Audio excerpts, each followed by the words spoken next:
Hey, welcome to the channel.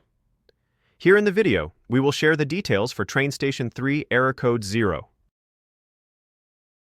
Before we proceed, we want to let you know that we used AI for the voiceover and some graphics. However, all the information shared has been manually researched and is not AI generated. As per our research, the error comes when users try to make bread slicers in the event factory.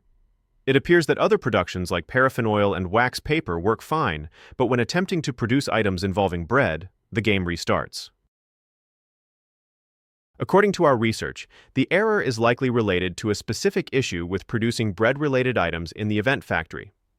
It may also be connected to a bug in the current version of the game. To deal with the error, the first thing we suggest is to make sure that you are using the latest version of the game. If there is an update, install it and relaunch the game. Then check if this resolves the error. If the error still persists, then you need to wait for the fix from the developers, as the issue is probably caused by a bug in the game. Meanwhile, avoid producing bread-related items until the problem is addressed.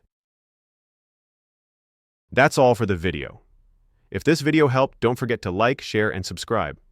Have any questions or issues? Drop them in the comments below. Thank you.